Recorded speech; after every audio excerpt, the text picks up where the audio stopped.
I'd like to. I guess we could start off with the Tech Two Oh, one sec.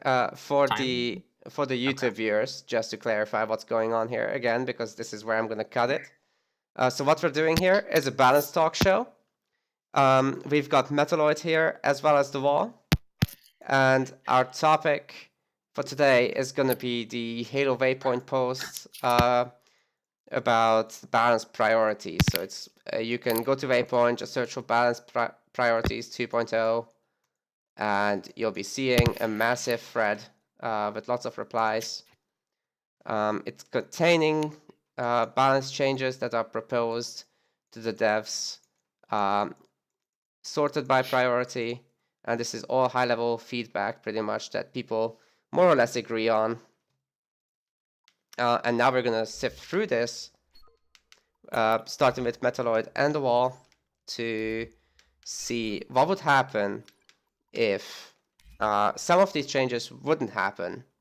Why are these necessary? And what's probably wrong or missing in the list or from the list? So with that, who wants to take it away? The first one is Tier 2 comes online too quickly. It's just there's little you can do about it, right, guys? Yeah, I would definitely. I would agree with that to some extent, and in other instances, it feels like can't come on fast enough. Uh, but that's mainly the scenario when you're playing like from the banished side of the ball. However, if you're playing as UNSC, your turrets are very strong, and for the most part, most things that would ordinarily be able to threaten you don't really do quite what they would need to do to punish. So I know, for instance, I feel that flamers, their building damage isn't quite where I think it should be, and that would be okay to buff that, given that scouts would be an appropriate counter to them. That's right. Um, That's also part of this thread. Later on, it gets yeah, mentioned that the scouts currently don't actually counter the Russian infantry. They right. kind of can, but you just substitute whatever extra rush units you would make with actual core units which have upgrades. Once upgraded, they actually beat the scouts, so the rush still works. Right. Mhm. I would say that the tier two coming on too quickly, yes, but I believe that if there was a better way to punish someone, then it wouldn't be such a big deal. Because currently the strength of turrets makes it exceedingly difficult to push, especially against the UNSC. Those anti-infantry turrets do way too much splash and raw damage.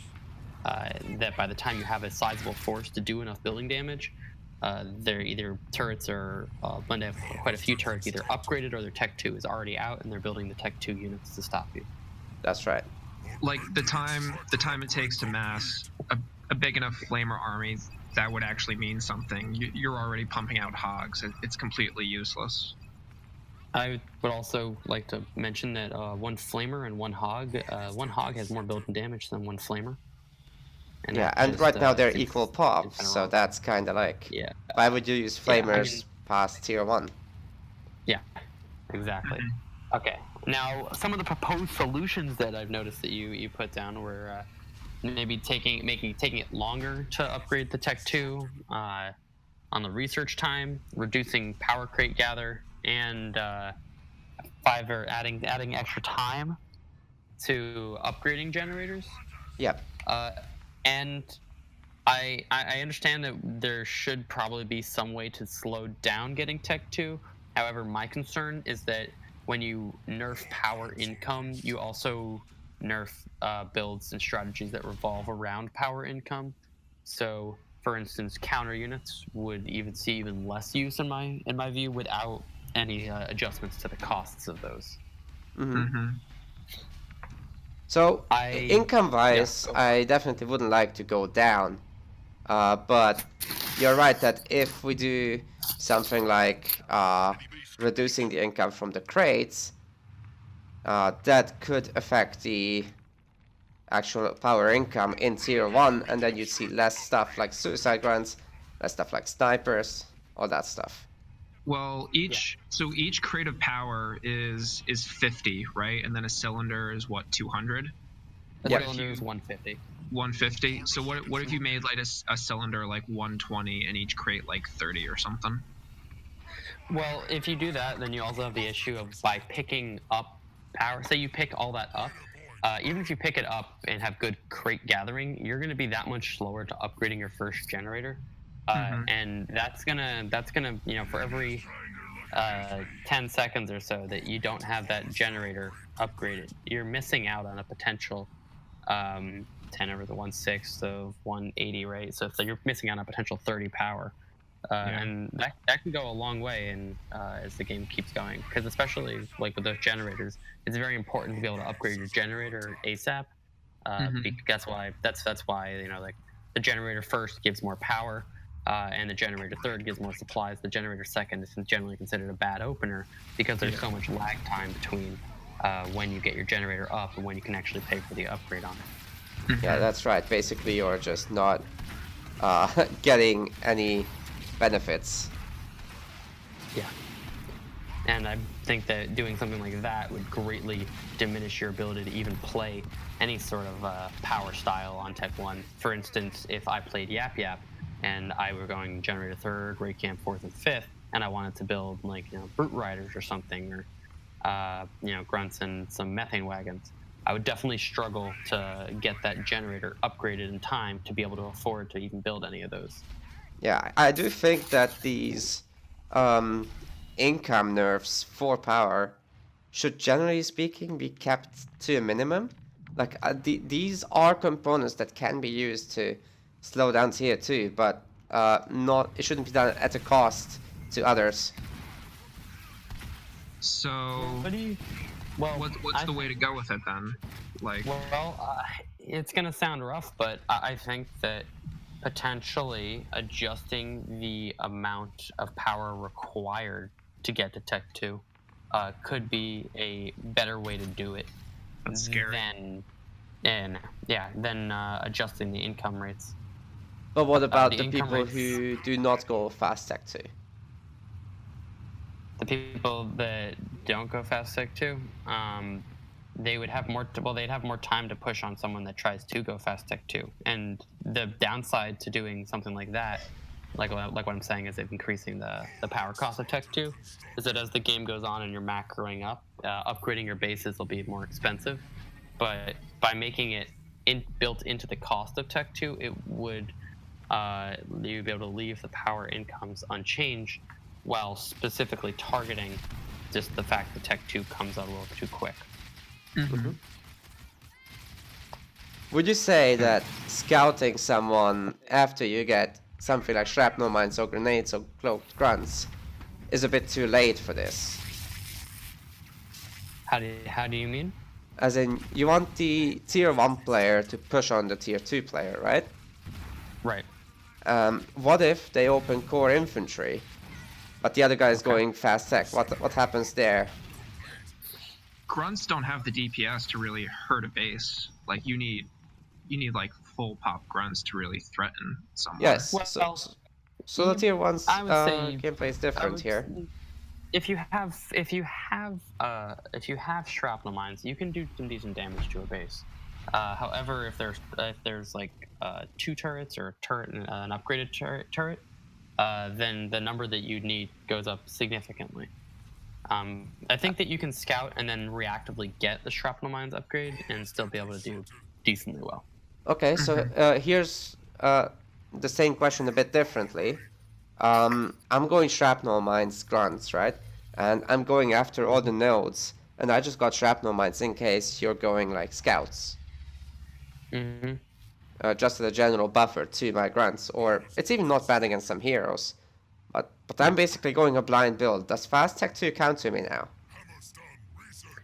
Right now, I think so, yeah. Sorry, after changes. Oh. It counters you if you don't push their base. Is that the I place think where we that- want to be? You can't let them build up. Like, if you give them time to get their 5 or 6 hogs out and start running laps around you, yeah. But if you're actually taking advantage of all the map control and the power that you're getting right now, you should be able to just kind of choke them out.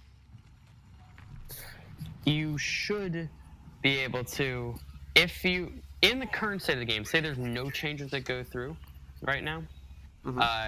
If you take map control, you know, you take like all the, you take all, you could effectively build anti-vehicle units. You would be able to defend and potentially hold these nodes, and they would be the ones in trouble because they wouldn't be able to just push you back and take the map control from you. Yeah, the not having Cyclops' thing hurts pretty bad. Yeah, that's true. Because now it's like, because the anti-vehicle isn't as effective as it needs to be, you're basically in a spam fight against the person on these Tech 2 vehicles, and if you fall behind in that spam fight, it's really hard to even be able to do anything. Okay, you know what? I'll write this one down about building the delay to Tech 2 into the cost of Tier 2. So this would be something that I can then discuss with the other guys. This is something I'll do for the duration of this whole thing. That when someone has a better idea or probably safer idea, we'll just discuss it with the other groups. Well, I mean, yes, it's hard to say, you know, because like I don't want to necessarily increase the research time on the base upgrade because I feel that the research time on all these base upgrades currently is way too long. I think that Tech 2 is the most reasonable time base upgrade, and because the Tier 1 base takes like 50 seconds to upgrade, and it takes like a minute to buy a base, I think, right? Yeah, it takes a minute to buy a base. Yeah. I feel like that should be cut, and I think that the time it takes to upgrade the base to get the 5 pads on it, I think that should be cut because it's like 50 seconds right now, and it's like another, when you go from Tier 2 to Tier 3, it's like another 50 seconds. I think there's so much time that some of these upgrades take that it's just ridiculous and really difficult to expand in a game like this.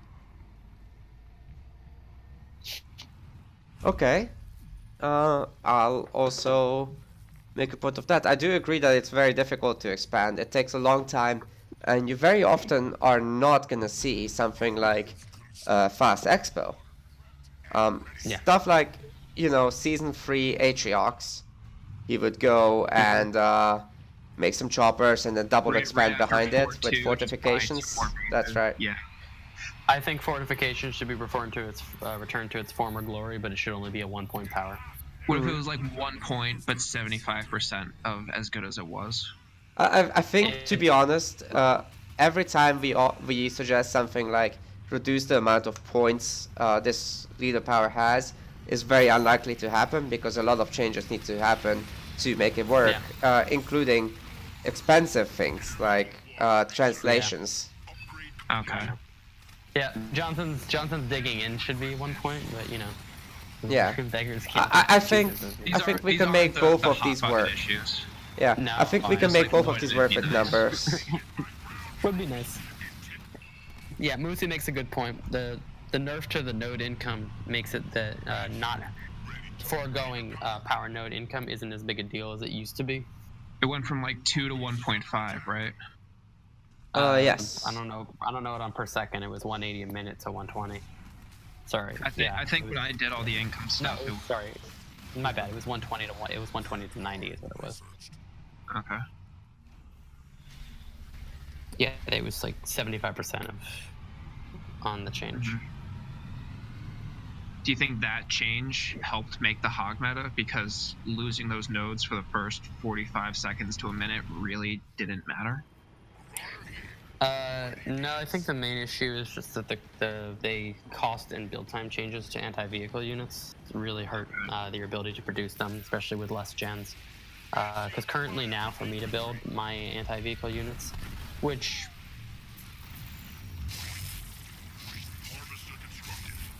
Oh, you're cutting out there. Oh, sorry, could you repeat what you said?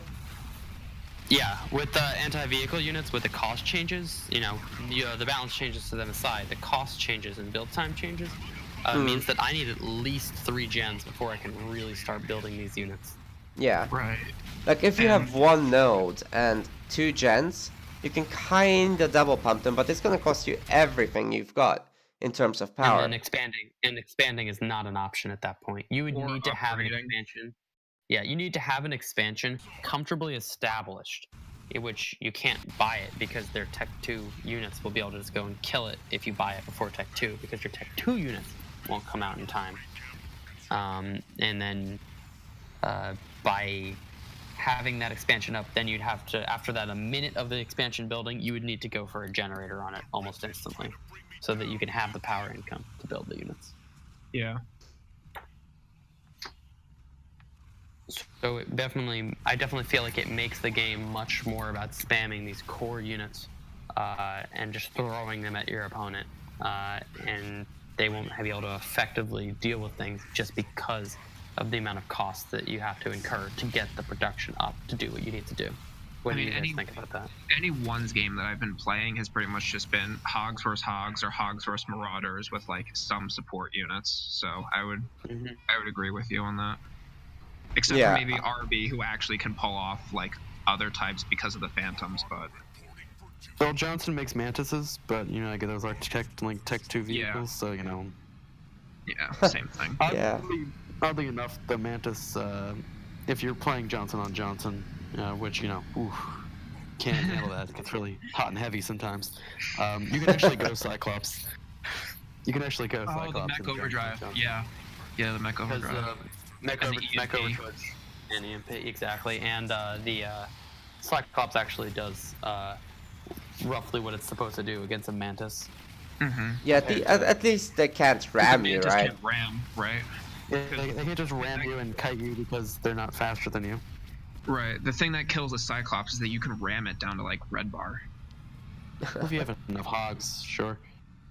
And the hogs being 3 pop, there is a disparity right now in the building of these Tech 2 units. In that, like, say I'm spending all my money on Mantis and you're spending all your money on hogs, you're actually going to be able to build more pop in hogs than I can build in Mantis. So yeah, with that, we've pretty much, I think, covered the whole topic of the fast Tech 2 vehicle meta and kind of what needs to happen to go into a scenario where we can see more build variety and actual armies that are more mixed in this, and for anti-vehicle to do its job. The topic says that it's enough to do damage tweaks, but now you're saying that production isn't good enough in terms of numbers. But what if we were okay with the fact that you can do mixed armies?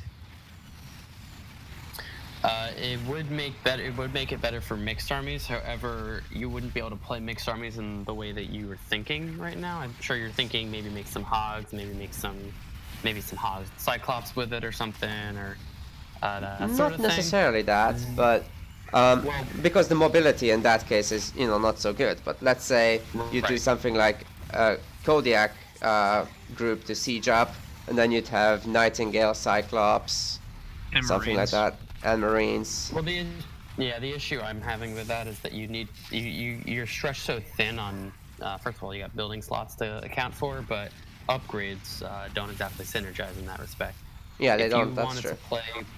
If you want to mix in Cyclops with some sort of army or something like that, it would have to be mixed in with like an infantry ball. Yeah. As opposed to other sorts of like armies. Like, to get better mixed armies, the units themselves need to be better but expensive, and so they are currently expensive. So they're just being able to do their jobs a bit better would definitely encourage more mixed army compositions. Base damage. And base damage is very important. I think those need base damage. Like, Yeah, holy crap! which is also I don't know why in the whole thing. Yeah.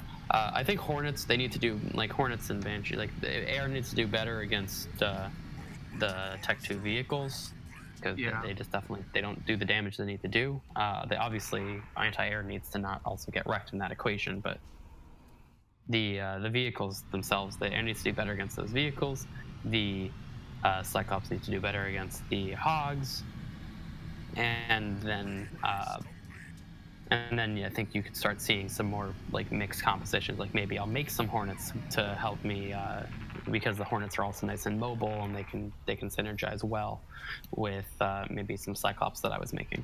yeah, you'd have all this power that you spend on the Cyclops, but then you get all this spare change of supplies, and that's a really good way to actually make those Hornets. You just spend your surplus. Mm-hmm. Air is pretty cheap. I'm sorry, air is pretty expensive for what it does right now. And that doesn't. I think Hornets and Banshees are the most expensive per pop unit in the game. Yeah, that's probably true. Solid Conviction saying something in the chat saying that anti-air is a little too strong. Absolutely not. No. I don't think so at all. No, I disagree with that. It depends what you look at. I think you got cases like Wolverines against Vultures. It can go either way, really. Well, with the Vultures, it's kind of like the same thing as the Goliath. If you're waiting for the unit to start hitting your base before you attack it, like... Yeah, that's your problem. You lost. Sorry. Yeah, pretty much. Yeah, that's very true. But they can sometimes one-shot your Wolverines. So if you're broke and that happens, that's kind of a problem. The only time I've ever had a problem facing Vultures is with the combat salvage, where like you kill an army and then it's right back at your base. Tech 2 vehicles should do less damage to air. Connor definitely points that out. That's a good thing to point out. Yeah, why not? Honestly, why not? But they should also be 4 and 5 pop respectively. Because like you can definitely just have if you weight. increase the population, then you can make less of them in a late game army, and that would open up more avenues for heavy vehicles. Yeah, those heavy vehicles need to start getting some play. There's currently no benefit to getting Tech 3. It's just upgrades. I'm pretty sure Thickhide Marauders still beat Wraiths and Scorpions. They do. I believe they do. Yeah. I think that to beat the Scorpions, I think you need a passive, but they would beat it. Mm-hmm. I know that when you have the Colossus, the Colossus actually is the only Tech 3 unit that like it does well against. It does like better against the Tech 2 vehicles. Yeah. It's got really short range. If you can manage to micro and its stomp, which you shouldn't, but if you can, it's like a full army wipe almost instantly. That's right. Yeah. Unfortunately, the unit's too slow for my liking to really get the use it needs. Yeah, you can only really do that if you combine mech and overcharge, and that's not very often whatsoever. No. Well, I mean, I think that the Colossus could use a little bit of help on build time. I think it could use a little help on speed, but otherwise, its unit is in a decent spot. The Mantis, oddly enough, almost is better than the Colossus in almost every way, other than its damage against like heavy vehicles and Tech 2 vehicle. Oh, that teleport! Holy crap!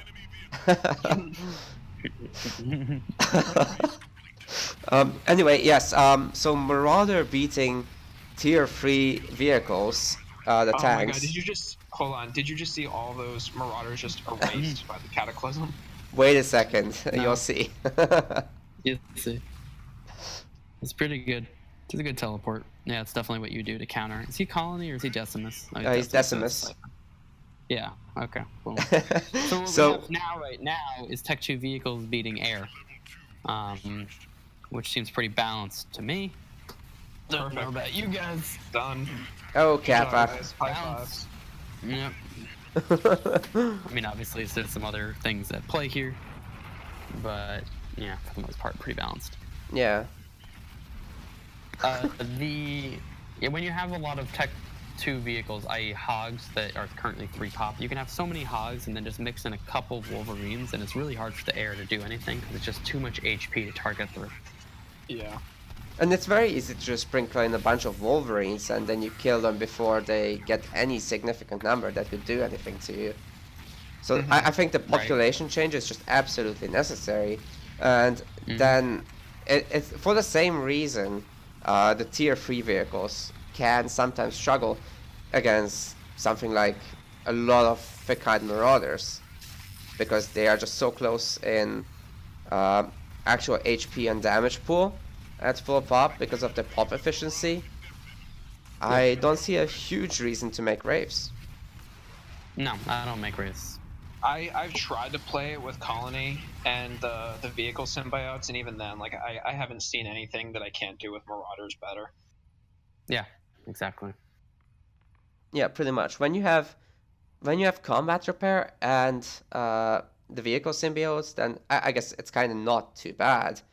But it's Right, but at that point, the and with Marauders Warriors, still do the job so much better. Like the they the can have it races too. need to like crush vehicles, or they need to crush bases, but they really don't do either.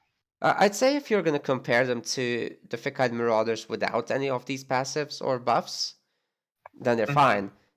In comparison to that, that's kind of where they should be. Do you guys think that we need to adjust the build times of the Tech 2 vehicles? Say 2 more seconds on a Hog build time to 1 to 2 more seconds on a Marauder build time. I don't see a problem with the Marauder build time. I could see 1 or 2 seconds on a Hog. Okay. Yeah, I think that the Hog should probably get 1 or 2 seconds on it, added onto it. And at the same time, I think that the Mantis should actually have 1 to 2 seconds taken off of its build time. Mantises can't be spammed. Like, I've never. They can't. Yeah. It's a bit You difficult to get the eco as well. Well, you'd think that if I have the same eco as my opponent and I'm spending all of my money into Mantis and they're spending all of their money into Hogs, you'd think that I should be able to trade with them evenly or win the fight on my side of the map. But that's not what happens. Yeah, because they're just more expensive, so... Yeah. Do we have already a change for the Mantis cost? Mantis is at 325, and I don't think it needs a cost change. I think it's fine right there. I just think it needs a little bit of help on build time. Mm-hmm. Look, unless you want to drop it to 320, but anything lower than that, this thing, it's a very strong unit. Johnson is very close to being good. Yeah. To be honest, I think the bigger problem is that Hogs can be quad pumped if you set up correctly. Mm-hmm. Yeah, Because it's just the amount of production you can get on the Hogs. So triple pumping Mantis is something I just wouldn't be able to manage unless I'm allowed to expand and upgrade all my supply pads before I get the Mantis upgrade. Yeah. The Mantis upgrade is, it's actually a very important upgrade to get. Whereas the Hog doesn't have to get that. And the Mantis, the odd thing about the Mantis is that it gets a huge buff when you get that Tech 3 upgrade on it. Whereas Gauss is relatively, very nonchalant. And it's mainly because of the painting of the target makes things take like 20% more damage.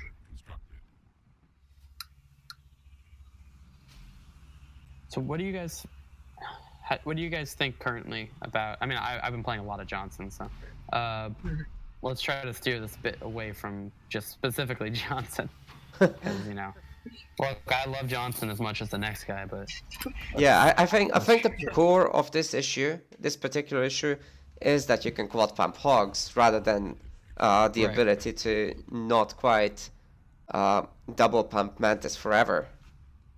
Mm-hmm. So if we were to just slightly slow down the Hog build time, I think that would do the trick. Okay. It might. Mm-hmm. Because we wouldn't be changing the costs, right? We'd only be changing its performance against the counter vehicles. We'd be changing the performance against the high tier units at high counts because of the pop change. And everything else would be pretty much the same. So if you're doing your single gen tech up, you're probably not getting map control, right? If you reverted the nodes back to 2 per second and let the Cyclopses made it so that the person that is getting map control actually has a benefit even though they're going supply 1 and 2, and then made Cyclops able to counter the Hogs that you scout out, I think that would be fine. What do you think currently? No, Breezy makes a point that the ability to pump Hogs is more about their cost than their build time. Do you think that we should see an increase to the cost of the hog, kind of similar to how the flame hogs currently cost 280? I So hogs are think 250 that now, would be right? similar. I believe. What is? Does someone have the current cost of the hog? I always have assembly when I get it. I don't remember. I play Anders. I think it's 250. Is it 250?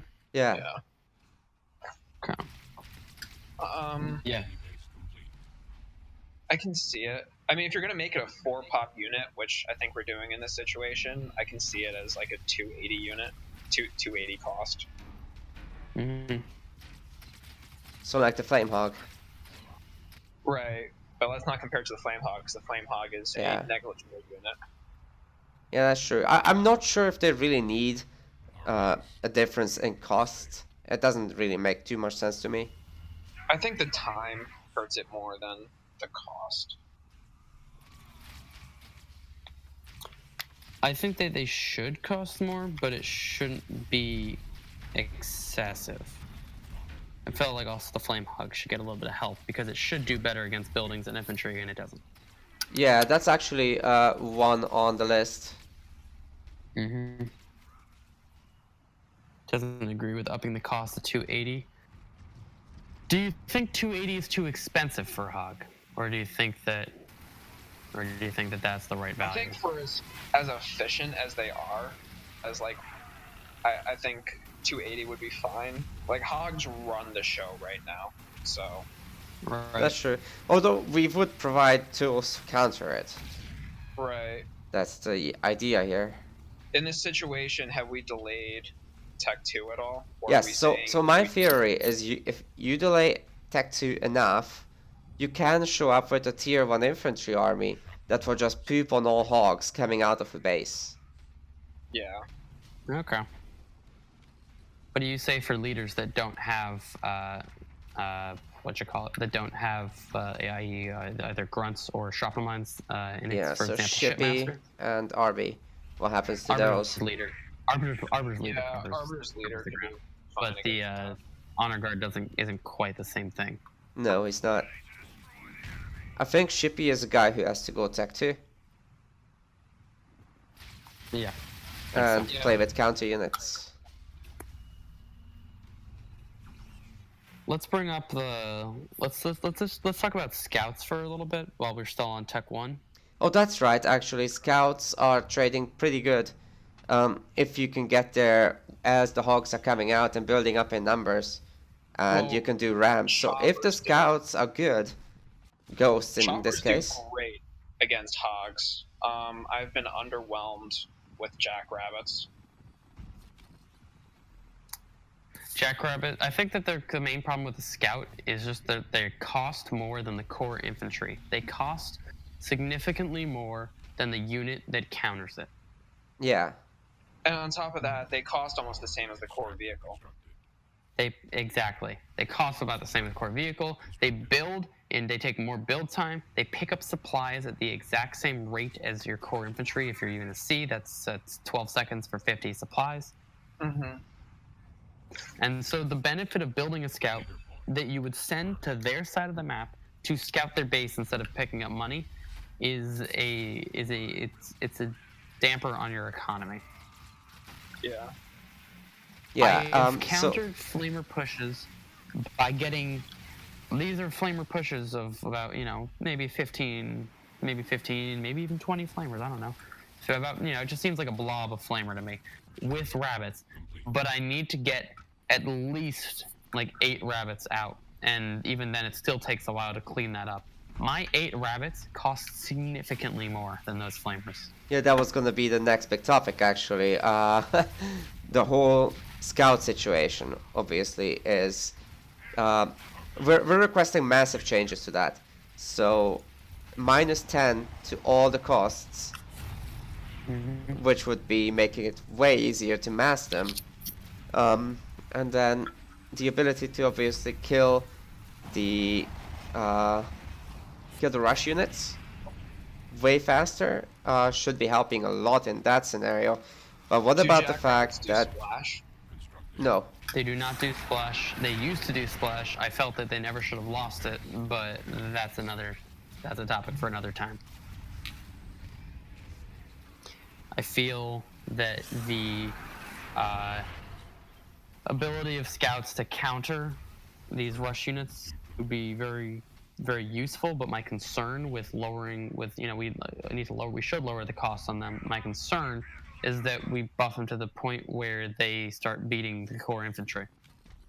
Yes, it could happen, although they wouldn't get the multiplier increase. So the damage, the relation when they are out would be the same as right now. It's just that you would have a slight bit more of them. Right, and if you're relying on the Y ability of your mainline infantry to kill these, then you run into some problems as they start having more and more, and you don't get any more Y abilities. Yeah, I think it's a bigger problem on maps with a lot of mini bases. If it's 2 minis that you can safely get, then I can pretty safely say that it would be unchanged because you can support that production right now. But if you'd look at something like, I don't know, Ashes, you'd be getting a lot more consistent quad pump production, I think. Mm-hmm. You could say that, but I think that the time it takes to power up on all 4 mini bases to really get those scouts rolling is a lot higher than you would otherwise think. Yeah.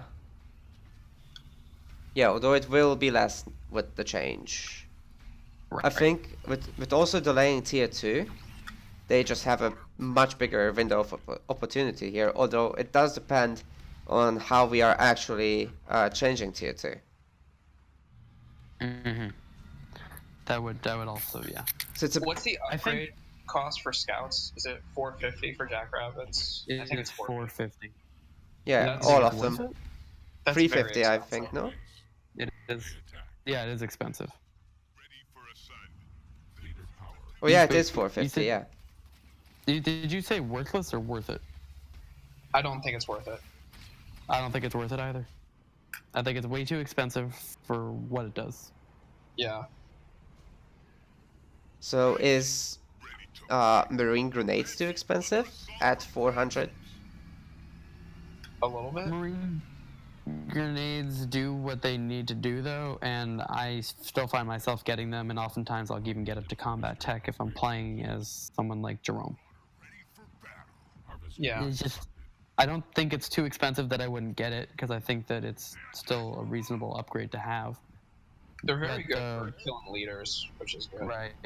But the scouts themselves, they don't seem to get very much additional benefit from getting the 450 upgrade. I've seen almost like no benefit to Jackrabbits aside from maybe the detect ability. Well, they heal. Yeah, the heal is nice and all, but I need more damage. Yeah. They also do more damage after the upgrade. They do. Not a lot though. That got nerfed. That got nerfed, yeah. But it's still there, it's something. Yeah. But I'm not paying 450 for it. Yep. So, what would we do with that? That would be a good avenue to bring them back, I think, if we just reduce it by at least 50. The power? Yeah. I think we could do like 100. Yeah, I think you can go to 350 on it. At least for the 350. rabbits.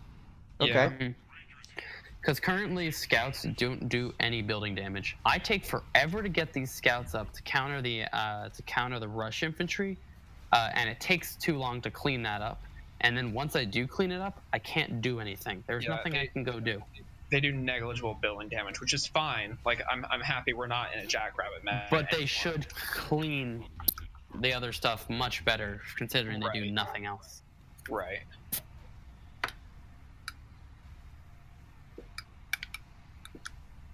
And what about the other 2 scouts? What do you think about their upgrade costs? So ghost shields and shrapnel rounds both are 450 as well. Ghost. I don't see a use for Ghost without the shield, and even then, the 2 leaders that use them, I don't think they really go Ghost to begin with.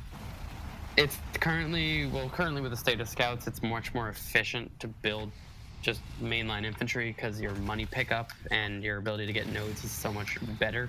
I think that mainline infantry should also get more damage against flamethrowers by about 5%.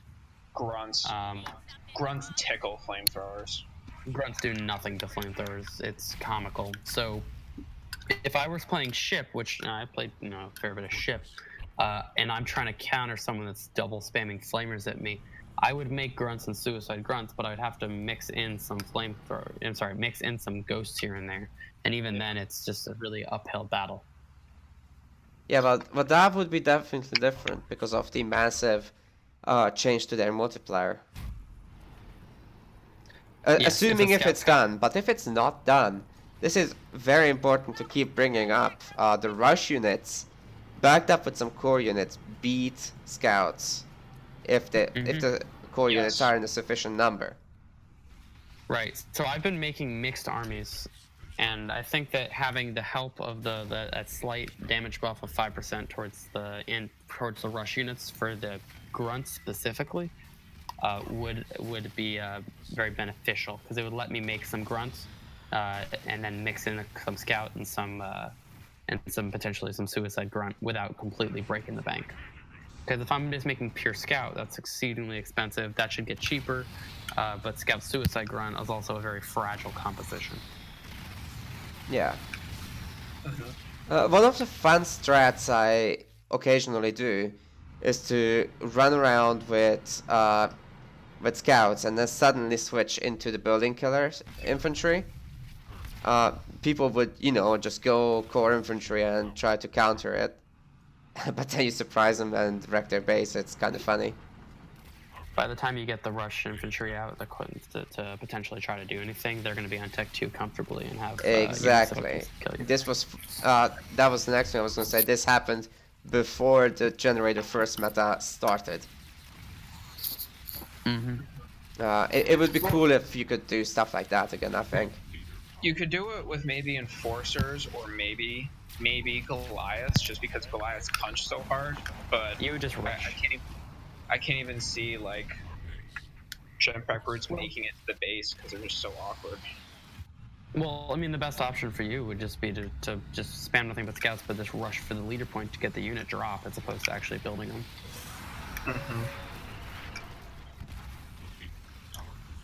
But like, yeah, the Tech 2.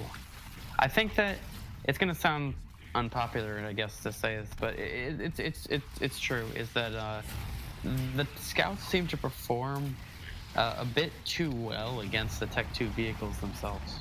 Like when they pop out, like you have this ridiculous numbers advantage, obviously, of scouts to these vehicles. But if you keep spamming, you can actually generally kill the Tech 2 vehicles pretty well. Yeah. I actually had a game. Chopper Ram does great. Yeah, the Chopper Ram. I remember a game I had. I don't remember against who anymore, but I went choppers, and the guy went mantis, and I kept ramming their mantis as they came out with my choppers.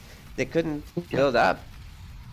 Yeah, I mean, I just lock my base and have a turret. But if, for instance, it would just make it. It makes it almost so that the only viable option is to go into anti-vehicle, because anti-vehicles do correct. They have correct multipliers against scouts. That's right. So if you do bring out the anti-vehicle as well as vehicles after, then you're going to be in a fantastic situation. And you shouldn't be trying to double pump the vehicles if there's a bunch of scouts in front of your base already and you have no turrets.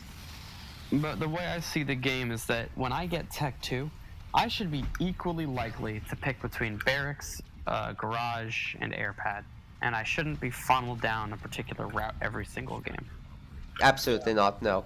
It should be very often reactive, I think. It is, yes. It is often reactive, although I'm never going to choose airpad.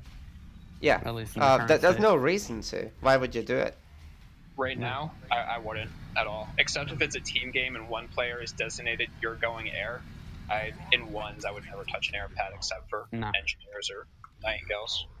Yeah, you can do some super late game stuff with Wardus where you have all the powers and then you're gonna make some blister backs. That's pretty much it.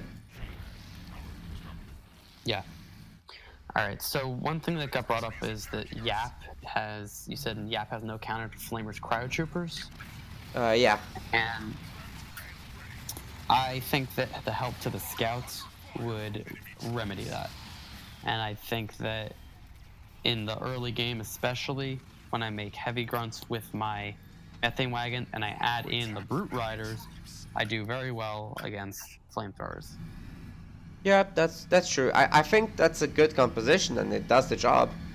But I think it's very expensive for what it is. I am spending a lot more money than my opponent. Yes, that is true. Yeah. But I also so have, cost effectively, you should wreck.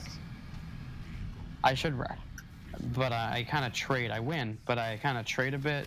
But I do have the threat of pushing their base after. Yeah. Which Riders is nice. is a great unit. I love Riders. I think that the riders are good, but I think they should also get that 10 power off the top of them. Yeah. To bring them back. So I wonder, bit to be able to is this on the list right now? The power reduction on the rider? Yeah. No, I don't believe this. Yes, it is. It at one point, but I think is it? Yeah, it's Did in we the get it tier on 3 priority. Oh, okay. Yeah. Yeah. Because that would definitely help Yap's ability to fight that. It would be a bit cheaper in that respect. You can mix in some scouts to help yourself out if they really get a lead on you in those numbers. Yeah. My concern, though, is that if you're building that sort of army and then you get Tech 2, I don't see a reason currently to get the Punch Harder You upgrade for the Brute Riders. I like it. I used it before when Yap Yap first came out. I was just spamming nothing but Brute Riders and it was fun. Because it's a great upgrade and all, but as these are units that as you get into Tech 2 and the other units start getting more health and they start getting healing from Nightingales, you actually will struggle against the clumps because you don't have the splash damage from the Suicide Grunt, and the Rangers currently are not cutting it. Yeah. Yeah, that's very true. You'd mostly use that upgrade to do stuff like late game harassment of bases. Just quickly burst them down with those. I think it could use a cost reduction.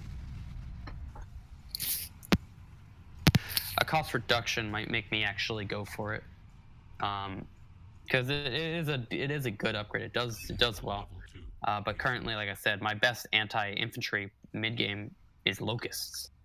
They actually are the best thing to kill infantry. It makes it shouldn't be, but it is. Just their ability to kite.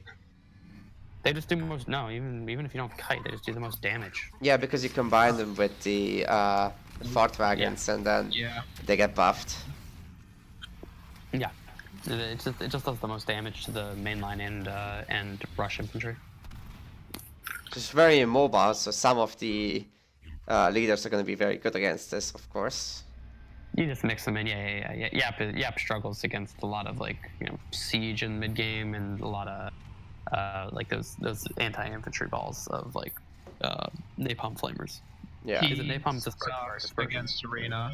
He cannot cross a map against Arena. Yeah, you don't get through that siege when you're playing against Arena. Yeah, I think after the issue of the tier 2 vehicle meta, which we've covered, and then the scout, I will say inviability because it's just not seen currently. Some of us try to sometimes do it and we just either miserably fail or or it just barely works. And then there's the issue of the rush units, which we also discussed now. Very interrelated, all these three things. I think take some of these changes out and the rest may not make sense anymore. That's true. Yeah. That is true. I mean, I don't want to get too leader specific. I love my Johnson, I love my Yap, but discussing balance on those leaders specifically really undersells a lot of the other leaders that have much more in common with each other, because those leaders definitely play differently. Yeah, these very, very much so do. They have just these very important units that are specific to them, and they entirely change the gameplay. But then you got something like Serena and Voridus and Pavium, who also have the same thing, Right. but they also have a unique mechanic. They're a bit broken, but broken in different ways. Yes. So I think the community widely agrees on what those things are for these three. I think so. And Yeah. I'm not sure if it really warrants much discussion, but today I've like had some Voridus games, and I just kept using Maelstrom and Cataclysm, and there's just no counter for many leaders. Most leaders don't have a counter to it. It's so bad.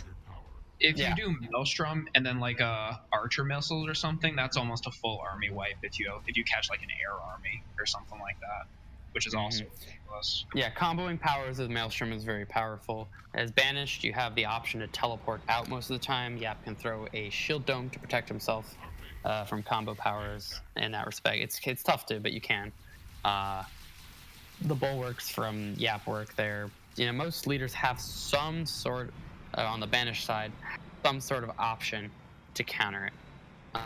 However, on the UNSC side, leaders that don't have access to something like heavy metal are in a world of hurt. Yeah. Yeah. Because you Particularly can- because of how quickly Maelstrom hits, you can't avoid it. Yeah. No, you really can't. You can. I mean, you could try, but you're gonna lose a lot of your army in that, and especially like a leader like Cutter, you're not getting out of it. But leaders on the other hand, like Forge or Isabel, with access to heavy metal and a restoration drones, can completely tank the damage almost unscathed. Oh, we got a Scarab. Yeah, I think that. Obviously the sore thumb being the Pavium leader plus his Ultra Mines. Much Yeah. too My easy ability to army wipe. coupled with the ultramines is just Way too powerful. Yeah, it just blows up your army, and you can't even do anything, even if you move. It's a case with a lot of the mines, actually. Like, UNSC can do a Spartan Slam and then throw mines right on your army, and the stun lasts long enough for you to not get to move. Yeah. Why is it that the the Pavium's Ultramines seem to have the strength of the Scout Mine, but there's 7 of them? Does that make any sense? It's because it's a third point, but it's too much. It's definitely too much. Wait, So it needs to be brought down. it needs to be. I think want to the be damage needs. ultramines on the base. I think that would be better. No. Couple. You're just bringing back the Scout Line. Bring back some bad memories. Okay, let's talk a bit about goo for a second here. Obviously, the biggest issue for Voridus, Ew. as it's present all game. That being said, I still wouldn't rank Voridus any higher than like either the 8th or 9th best leader. But that's Oh just yeah, I because he mean can't- tier 2 That's only vehicles. because the Yeah. banished can't compete with the hog meta. Like I don't think it really Yeah. captures Well- how stupid he is. Well, I mean, mainly any leader with a Spartan immediately above him. Any leader with, obviously Forge, but any leader with the Arbiter, like just really strong hero units, make him struggle. Yeah, it's just that ultimate late game that Voridus really has right now, I His think. late game is definitely there. Before that, though, he really struggles and falls a bit flat. But once Yeah, that he 5th just point falls hits- behind and doesn't get there. Right. But when he So, does, in that's a very different In a lot of story. team games, here's my issue with Vortis, is that you're going to catch a mine, and you're having like a small skirmish at the beginning, or catch a node, and he drops a mine right on the node, it explodes, and you can't touch that node for another 2 minutes. Like, even if the battle is over and we've all moved on with our lives, like, he still controls that area of the map, even though he's not there. That's what I hate about him. Yeah, the main thing with goo is that it lasts way too long. Yeah. It really does. Like the leader itself as well. The leader itself is actually rather weak. I would rather see buffs to the leader's damage output, maybe even health. I'm not sure. But the goo he spreads, it shouldn't be a Bob Ross painting. It should look like a long game of Snake. Yeah. A long game of Snake, so that you can effectively run it around and throw a Cataclysm down without worry. Yeah, but it would not so much. It would fade out behind him. That would be fade the out behind him. thing. Yeah, eventually. But you should have at least 20 seconds of trail, I think. Definitely. But it should be 20 seconds of trail, not leave the goo on the floor for a minute or two. Exactly. Right. And it's so wide you can paint the entire plateau that your base is on. Yeah. That's why I basically suggested not to change how long he can do that right now, but just change how long the actual goo lasts. I think And then you should get back and forth gameplay. You could, yeah, because then you could lay it down, then his Y ability would be on cooldown. People could push forward, and then you can keep trying to stall, and that could be an interesting element to include. But currently, as it stands, he keeps going and going like the Energizer Bunny over there, and it's hard to make heads or tails of anything.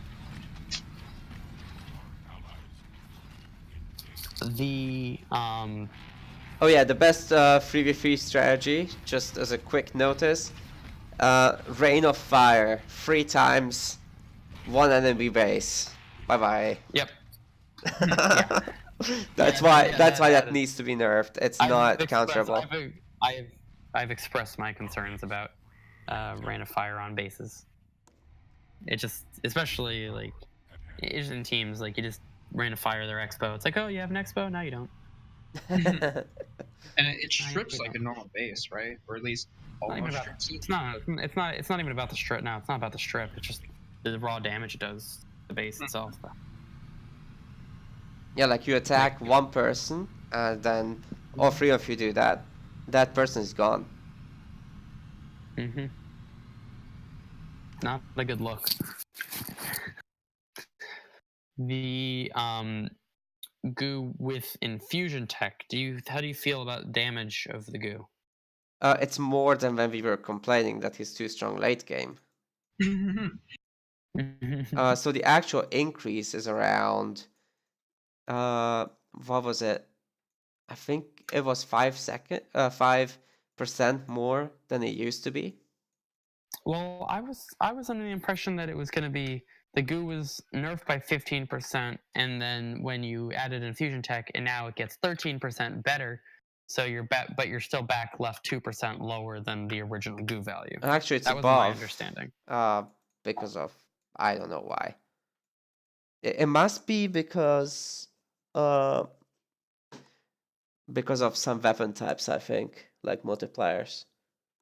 Who knows what they do to each other.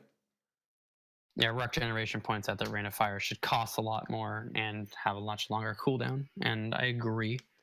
We do have a more cooldown in the suggestion and much less damage against buildings. Yeah. All these powers have crazy low cooldown. Does it need additional cost? Is it 3-2 right now? Is it 3-2? Is that what it is? Is that how quick is it? How quick is its telegraph? Oh, I'm not worried so much about the telegraph because it's not burst damage. It's damage, more of a damage over time scenario. Yeah. It's about, I think it's is it 1.5 or 2 second telegraph? I think it's 1.5 telegraph. Okay. Yeah, I was just curious, really. I mean, it's easily avoidable, but like even if you take a little bit of it, it's not the worst thing just because it's such a long-term power. You just need to not sit in it. We've talked about pretty much everything critical, except the Serena stuff. And Conduit of Rage. Okay. I think it's Conduit of Rage is more of an issue of how it affects the Phantoms, because it seems to be overly stacking onto the Phantoms. I think it just does too much heal. It does a lot of heal. It does do a lot of heal. Yeah, you can almost ignore a lot of powers. I think the army hero itself also heals a bit much from his Y ability. He does. I agree with that. He's very, very, very difficult to take down on Tech 1 and borderline impossible unless you're a Forge Hog. Yeah. And that's only because you can chase it down after his Y abilities on cooldown. Yeah. But from what I've seen with and against RB, I think it's just the healing that sets him above everything else. I think the power itself works as it should. Besides that, Yeah, some are saying that it's also the speed. It does have a lot of speed. yeah. So maybe it's not necessary to go with the suggestion of nerfing all the effects. It might be enough to just reduce the speed bonus it's more of a, and the I think heal. a phantom. I think a phantom health nerf would be beneficial, but I think if you just adjust the way that the conduit affects it, it would be okay. Hmm. You know, because it's a unit that has a lot of health. Yeah. And you know, and just nerfing the heal rate on it might be enough. But people don't complain about tier 1 and 2, right? As in for the Conduit of Rage, Phantoms. No, well, what happens is that if you have, well, that's just the late game stupid scenario. But if in the early game, when Saber and I play a lot of the Arbiter versus UNSC matchup, what we were finding was that if the Arbiter doesn't take critical damage from like a flamer push with leader, and he gets onto his third point and gets phantoms, you're done. Donezo. Oh, I've got the problem with the black fog of the black screen observing, so that's great. That I now know what it is and I can add it to the list. Yeah, units in garrisons should receive commands. We should receive the same command as the garrison gets. So what I'm talking about is the Mastodons, the Phantoms, the Jerome in his Mantis, and the Wraith Invaders. The units that are inside those, if you push X on a base, they should attack the base. Yeah. You should be able to manually target with them. Yeah, I've personally been always a fan of that idea, although it was decided against it. Okay. I'm not sure what the biggest reason for that was anymore. Mm-hmm. But I feel like it could be me being the player, I should be able to tell where my units are shooting. I think that's a pretty fundamental aspect of the game. Yeah. Look, don't get me wrong. In an army fight, I like that they manually target what they're good against. But if I'm trying to hit a base and I'm trying to just do a nice drive-by or something like that, it's not such a pleasant experience. Yeah. And finally, from the critical area, cryo troopers, basically. So we'd be giving them a counter with scouts, but there's also a thing about them that makes them freeze them particularly fast for no apparent reason, which would make scouts not so good against them. That the cryo troopers actually freeze the scouts pretty quickly. Yes. Mm-hmm. The freeze value on Tech 1 units seems way too high. I think it's overly difficult to kill things on Tech 1 that freeze. Particularly like the Bison if it's locked down, or those cryo troopers. Yeah. And I've been saying this for quite a while. It's tough to say. I think that they should increase I think that they should definitely adjust the freeze values or the chill values for the scouts. And I think that the cryo troopers themselves, I'm not sure if really they need too much tweaking. I think that their chill auras should probably not freeze buildings.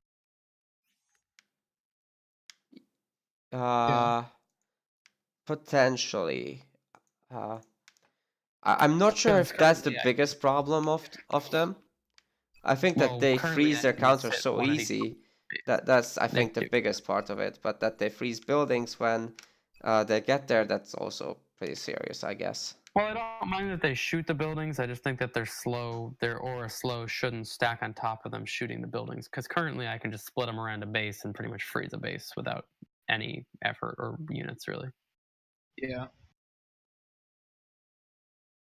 And I think that... The thing that kills me with Serena is just how fast the chill aura from the ice blocks and the nodes and the turrets kill anything at T1. Yeah. The cryotech advances should be a 2-point power. Yeah, that's on the list as well. We put it on the list. The slow from the ice should be reduced 50%. Like things should not be freezing. Should not be moving as slow when they're getting frozen.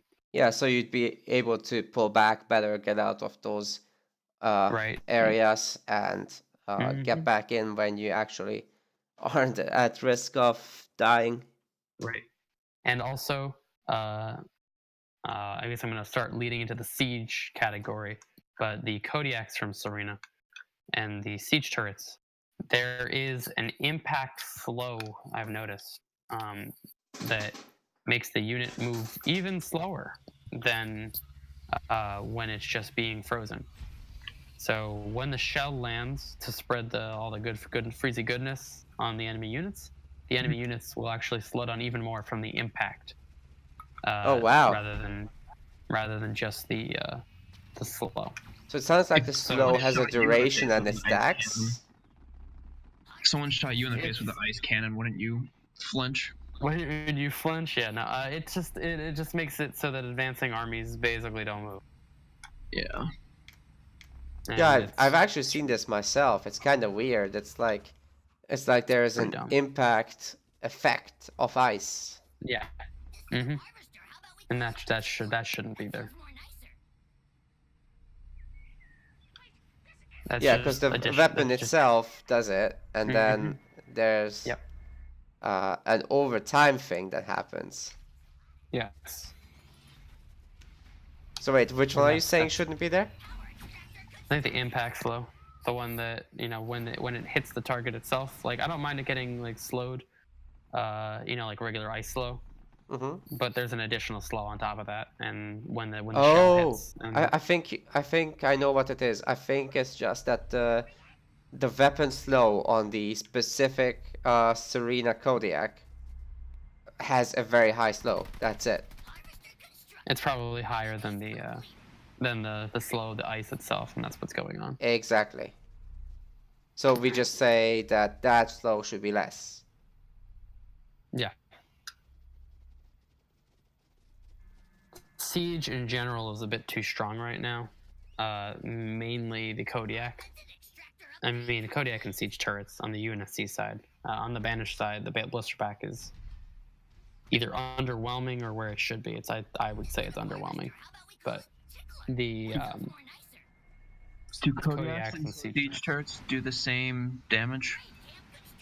They're sharing multipliers, but they're not the same damage. No, I think the siege turret has more damage, although the siege turret I think has more range. Yeah, the siege turret is just better, basically. Yeah, it's more expensive though. It's more expensive and you can't move it. Kodiaks are very, very OP right now. You can mass Kodiaks with whatever armor you're building on the ground, and you should be able to push. You can push through just about anything. Yeah. It just hurts me saying that they're too strong because they're finally viable. I really don't want to. They're finally viable, but we just got to think of how to tweak the unit in the correct way so that they stay viable without being abusive like they are now. Yeah. Because any leader can abuse these Kodiaks. It's not just an Anders or a Serena thing. And they're really good against buildings, actually, if you get there. Yeah, the buildings for sure. Wall, what did you just say? Do you think it's a splash issue? They do good splash, and I'm not going to necessarily say that they shouldn't. I just think that the damage should be adjusted. I think that the Kodiak range is very good, and that's very important to have. Although I think in certain scenarios it seems like it's shooting from ridiculously far away, and I'm like, maybe it shouldn't be that much. So it's tough to say because I don't necessarily want to nerf the range on them. I do like the range aspect of them. I just think that if they're going to have that ridiculous kind of range, maybe they should do a little less damage. The thread currently says to make him more glass cannony, so reduce the health by 15% or more. Oh, of the Kodiak. Kodiak? Yeah, so you kind of streamroll them if they're not protected. You could, yes, but certain leaders can't get on top of them in the first place. Yeah. I'm looking You would at need to make an Colony. air unit. Yeah. And because air doesn't do well against core vehicle, it doesn't pay. Because you're usually going like 20 hogs and like 3 Kodiaks. So what if, again, a point in the tier 2 section, I think, is the support units. So if the shrouds, in case of banished, are there to shoot down some projectiles and give some cloak cover, basically. Since detection ranges aren't very big, that should help you get on top of them, even if they're well spread out. But UNSC would have the ability to, I guess, just out-heal it if they have a lot of Nightingales. Nah, the damage is too high from the Kodiaks currently. That it actually will shell. If you have enough Kodiak, it just shells through the Yeti heals. Okay. Plus, if you're They building are Kodiak, like 5 Nightingales. yeah, because the heal rate caps and the splash damage stacks. So Yeah. The like I mean, I'd love to say, oh, you just split your army up and run it, but like it's a lot of splash, and they're gonna have other units too. That's true. If you have like 5, You 6 can't- Kodiaks, I think the Nightingale is the one that is in more trouble in terms of supporting the army here Right. than the Shroud You can't Engineer go right- combo. You can't go right into Kodiak because if you do, then they're gonna start just running through your stuff because you don't have that critical damage mass and plus the other units to help support. When you have a leader, say, like Banish currently, you actually don't really make shrouds to deal with them. You just teleport on top of their face. Yeah. Or if you're colony, you clear make it. shrouds. If you're colony, you don't have much of an option, but that's the colony. That's the problem with colony is that he doesn't have that teleport option. Mm-hmm. The banished infantry just gets completely destroyed. I mean, Unit C as well. Infantry gets completely destroyed by the artillery, and I'm okay with it. I just think it's a little bit much. Okay. Because it really disables viability of infantry late game because of the presence of things like siege turrets. So would you say that the damage nerf that we had previously to this, health nerf suggestion, was in fact a better option?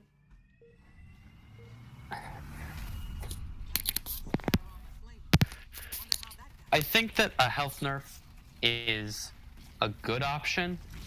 I don't think that it's the only thing that needs to be done, though. Because I think that if you nerf the health, that also assumes that you can even get on top of them. And a lot of the times, you get pinned between their Kodiaks and your base if they have an army in the middle. Yeah. So unless you're banished and have a teleport, you're not getting on top of them. So I don't think a health nerf would fix the problem in the sense that you're not getting on top of them in the first place to kill them. I think that they also need a little less damage.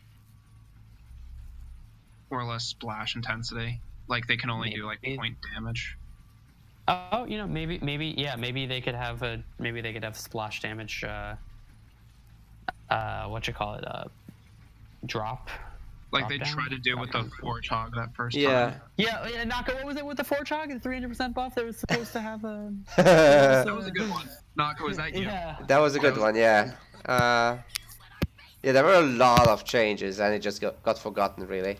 That's the story of the 300%. The actual damage that it got for a single target was actually not nerfed very much at all. It's the AoE that got really big changes and in the end fixed the anvil round. Yeah, the AoE drop-off would be very important.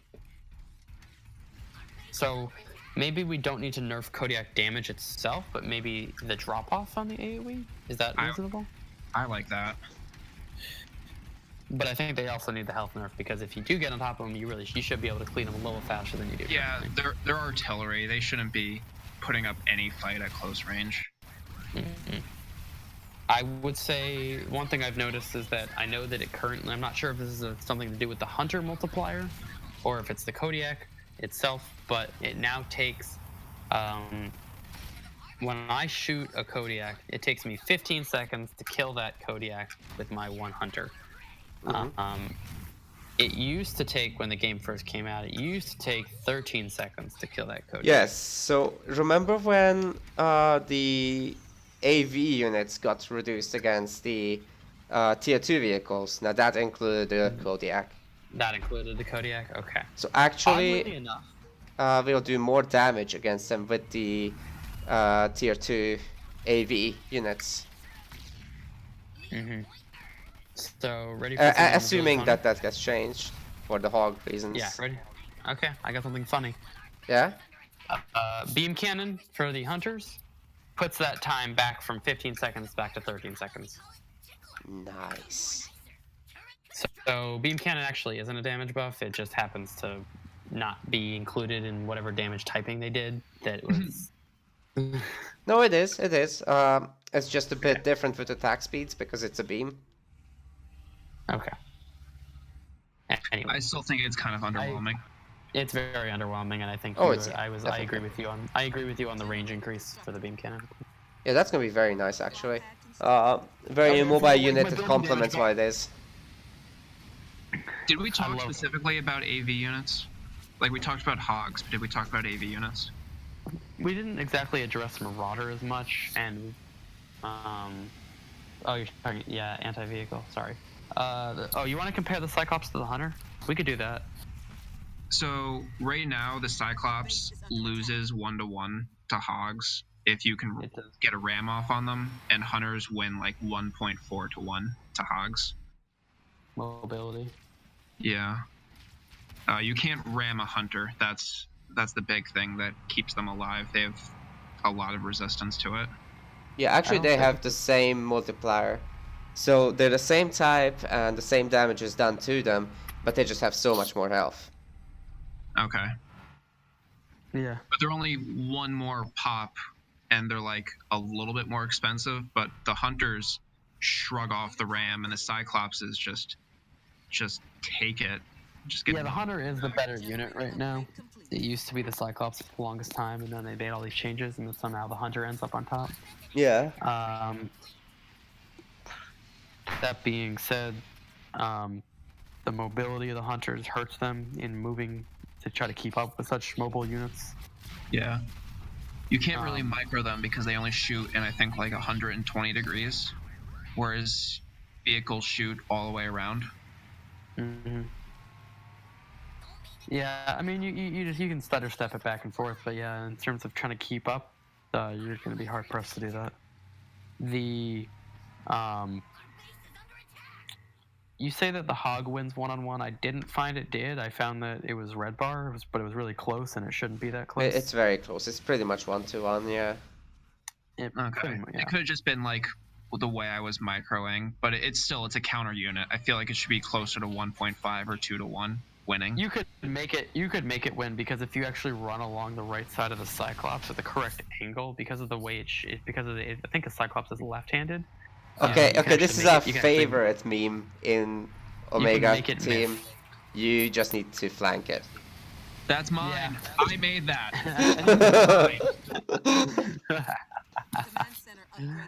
Yeah, you can make it miss a lot.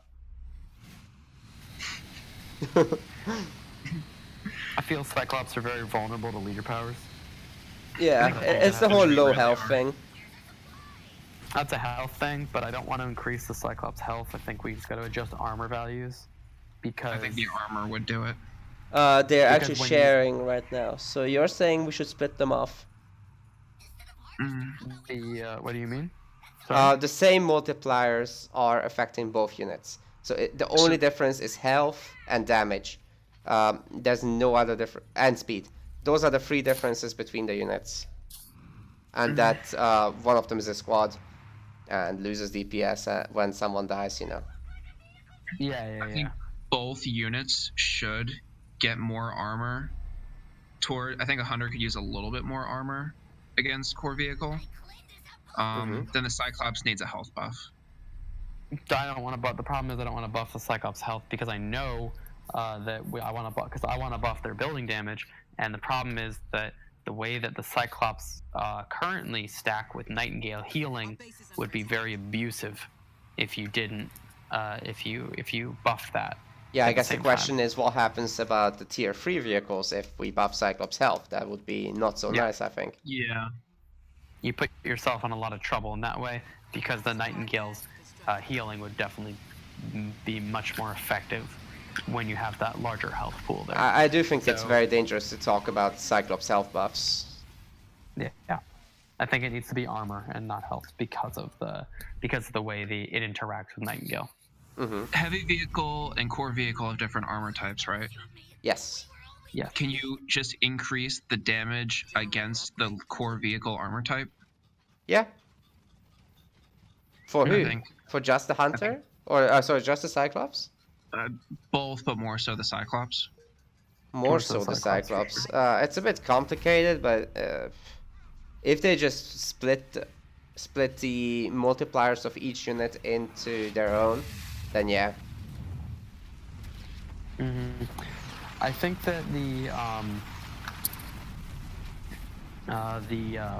way the Tech 3 interacts with the anti-vehicle, because keep in mind these anti-vehicle units, they still interact roughly the same way against Tech 3 vehicles. In fact, they're actually better against Tech 3 vehicles than they were for the longest time, because when they started doing all these nerfs to them against Tech 2, they were also buffing them against Tech 3. Now I know that prior to any of those changes, they were already beating the Tech 3 vehicles. And I think that's also a big part of why Wraiths are in such a bad state, and why the tanks and even Grizzlies. The Grizzlies they lose to the Cyclops Nightingale. That's like why when I was playing before, when Saber and I would play, he would sometimes make like a Grizzly ball with his Forge Hog, but I would just stick on spamming the Cyclops Nightingale ball with my Forge Hog, and I would be able to beat it. Okay. It was all about just splitting to avoid splash damage. And since then, we've gotten like 15% stronger against that sort of stuff, and it's just like seems unnecessary. Might want to revert. Although we are making tanks stronger, so who knows? So yeah, if we're making the tanks stronger, we might want to think about what we're doing here. Yeah. It's not. Which way would we prefer to go? I think that if the tanks are stronger, and not all of them, so in this case it would be, we'd be making the, oh, God, words are difficult.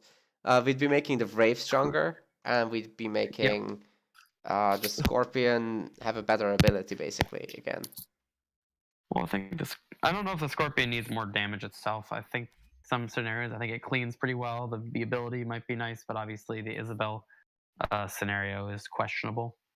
The Colossus should have some more speed, but I'm gonna argue that, and I'm never gonna get it. Okay, I think it could get half a point more speed or something. No, I think it can get a full point, maybe. I mean, I feel currently there's almost no reason for me to make Colossus over the Mantis. Almost. Mobility issues are a huge problem. It's very slow, so maybe even 1 speed could happen. I don't see why not. I think it should get a full 1 speed. Okay. I joke that they should be the same speed as Mantis, and as much as I'd love to see that, I think that might be broken. It would be really good. It would be really good, but it might be broken. But I would be willing to see it before I really say anything about it, because I think it might actually be okay. You just want to have fun. But it might be okay. No, I'm just thinking, because if the anti-vehicle counters it correctly, right? And the anti-vehicle, they're fast, so I think it would work. Yeah, but I suppose they'd have trouble with the stomps. Yeah, but if you keep your distance, then you'd still be significantly faster. That's but then true. the mech overcharge. So maybe the reason that I think that the reason that I'm thinking even that the Colossus should even remotely have the same speed as the Mantis, is because the current threat are those fast mobile Tech 2 vehicles, and you can't keep up with those. Yeah. If the threat becomes like Tech 3 vehicles, Scorpions, Wraiths, Grizzlies, you wouldn't need nearly as much speed to be able to stay roughly in position. And I think that would be fine. I agree. If other units take care of the job of beating the tier 2 vehicles for the Colossi, then that's fine. And then when the Colossi themselves show up, the tier 2 vehicle player would just not want to fight because, well, this guy's got Colossi. That's scary. Or that's what we'd like to see. The Colossi are scary, but they need to be faster. Yeah. Stomp should also get a power cost reduction. It's 900. That's way too much. For an ability that is unreliable because it's hard to make it go where you want it to go all the time, just because, I don't know, something to do with how it's cast. I think it can be reverted. Like, the ability itself got nerfed. Didn't need a double nerf. Yeah. Yeah, because when the Colossus itself got buffed, we had these scenarios where mech overcharge would just delete entire armies. That's funny. And so Stomp got nerfed and it was made a bit less accessible. But I think the two together were a bit too much. I don't think it needs the accessibility nerf. I think I just never get the ability because I feel like this is a unit that has really good range. I don't want to stomp anything. Like, I'm not gonna stay at range and I'm gonna kite. Exactly. That's the dual nature of the unit, really, right? When you're like, okay, I've had enough of poking, then you're going in, you're doing the mech and mech overcharge combo, and then you're removing an army if you're lucky. Yeah. I only use it if they charge at me, honestly, because I don't find them ever even with mech overcharge. The unit is so slow that most of the time, because I'm playing against Tech 2 vehicles, I'm not going to get on top of them. Oh yeah, that's a very different story. I think the whole thing only works really when you've done a successful full stun with the Mach Blast. Oh, could be a very potential option for a combo. Yeah, if you freeze them and then start stomping on their face, that would be really good. You should be able to. I think you should be able to cast Stomp on yourself. Aren't you? I think you can, but it's not very reliable again. It's not reliable. Casting Stomp is very unreliable.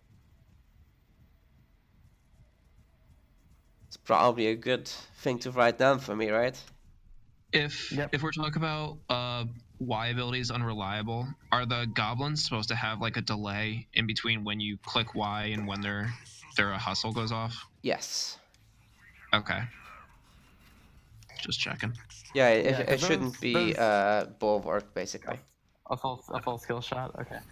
If that's how it's supposed to be, it's okay, but it's still, like, I kind of wish it was skill shotty, but... Yeah, okay. It would be nice if it had a more obvious way of showing that it does that. Yeah. So you could actually learn to time it better. Yeah, if it was just like, oh look, 1, 2, bulwark. Because currently it's just like, spam, why isn't it fucking going? It's not... You know, it's... Yeah, it can be frustrating. Definitely. Grizzlies are one of those units that have actually always been roughly in a decent spot. They're not like, they were never like good when the game first came out, but they, but now they're like, I think the Grizzly is a good example of what you should be looking at in a Tech 3 unit. It is scary, it does its job. Grizzly hits the floor, it's like, oh crap, like Grizzlies dominate the Hogs. Grizzlies dominate Mantis. Yeah, I think Grizzlies are the feel good tier 3 unit actually. Yeah. Yeah. Because currently, otherwise, you get Tech 3. I'm not like, oh crap, he's got Tech 3 units. I'm like, oh, I'll just keep building more of my Tech 2 stuff. So Totally fine. back to the topic of AV versus tier 3 vehicles. Yeah. What of the case of the Grizzly versus Cyclops? Those are fine. I mean, actually, let me think. I haven't tested this since the interaction. The Cyclops got better against the Grizzly, and the Cyclops already won before. Yeah. So probably a little too efficient now. However, that also got accompanied with the cost and build time increases to the Cyclops. Oh, right. So maybe you can't quite spam as many anymore. So I'm not. Even if you confident do enough it to less speak on cost that. efficient, so Yeah. maybe it's fine. I'm not confident enough to talk about that interaction because I haven't explicitly tested the new interaction. Yeah, that's the thing. None of us really have the tier 3 game, so it's very difficult to comment on right now. It shows up so little in the game right now that you can't really. Okay. If we accidentally make Tech 3 units too strong, I am okay with that. Because by the time you're getting these units, they should be formidable, and there's still going to be other ways to play around it. You put in a lot of cash into that stuff, for sure. Especially if you also get the viability. It's like going tier 3 twice. Oh, yeah. These units can still get outmaneuvered. They can still get, outbuilding damage by, locusts or vultures. Like, there are other options. I mean, vultures are actually a decent unit. I argue... I don't want to say it. The vultures could do better air to ground. I think their cannons are underwhelming. I think it's just that the Phoenix missile deletes bases. What about the small rockets? The air-to-air damage. Air-to-air, they seem to be pretty decent air-to-air. They crush air-to-air with the missiles, at least. Yeah. Sorry, I don't mean the viability. I mean the small rockets. It's air-to-air, anti-air attack. Anti-air attack, it seems fine to me. Okay. But, it seems to do good damage. I've always thought of vultures as being much better as air-to-air than air-to-ground, but the missile also can go either way for you. So it's basically just the... I think we pretty much all agree that it's just the guns that could use maybe a little bit more. Yeah. Yeah. Yeah. Because I don't think they need help. I don't think they need air-to-air help. I think that's fine for the damage there. But it's just the air-to-ground. The missile does obviously better against air units as they tend to clump. Yeah. And air units as a whole generally tend to have less health, or at least that's how it feels when I'm dealing with cataclysms. Yep. You want a 15% damage nerf to Cataclysm. Sometimes I feel like I don't even have enough damage in my Cataclysm. I think maybe it wipes. No, don't get me wrong, it wipes. But if it's not an air army, it can sometimes not. And so what I'm saying is, I'm not saying that we shouldn't nerf Cataclysm. I don't know. I had a game today where I did constant Cataclysm combos of Maelstrom and Cataclysm, and I just pooped in front and behind it, so that they wouldn't be able to run away, and I just don't see a counter to that, even if Maelstrom is dodgeable. I think what I'm saying is that by making it, instead of, you said DPS, but there's other ways to adjust DPS than by adjusting the damage. Say we make it so that it does the same total damage, but it does it over a little bit longer time, right? Mm-hmm. This would make it better. This would make it more able to potentially out heal it with a restoration drones, or mitigate more of it with a restoration drones option, because not every leader has a heavy metal. Yeah. But everyone has a heal. Damage. Would reducing the way you can paint the continent with the goo require that much of a nerf to Cataclysm? The Cataclysm, yes and no. currently you have ex post facto goo when it comes to Cataclysm, and meaning that once you throw down your Cataclysm, and I'm using that, by the way, I'm using that term wrong. I'm using it in the reverse of what it actually means. But if you have, it just seems to be the best way to describe it. If you have goo and you set it on fire, any goo that you throw down while your goo is currently on fire is on fire. Yeah. It makes that tech, when you have Cataclysm active, it makes tier 3 goo techs very devastating. Yeah. Yeah, that's definitely true, especially if you have something like blisterbacks to always keep painting the stuff for you. Yeah, I definitely think that the nerfs to the leader's goo timer, or anyone, the goo time in general, would be very large nerfs to the Cataclysm ability. Okay. So maybe we do what you say and Yeah. and do reduce the damage, but also increase the duration to compensate. I don't think that no, I don't think we decrease. I think we decrease the total damage. Well, yeah, I mean that's what it would do. My bad. Keep the total damage the same. Increase the duration so that it's just spread out. Yeah. So that if you get out of it, you didn't get completely dominated, or if you're in a maelstrom, you could potentially mitigate a lot of the damage with like a strong restoration drones. I don't think that you should be able to completely negate it, but I think that you should be able to mitigate it.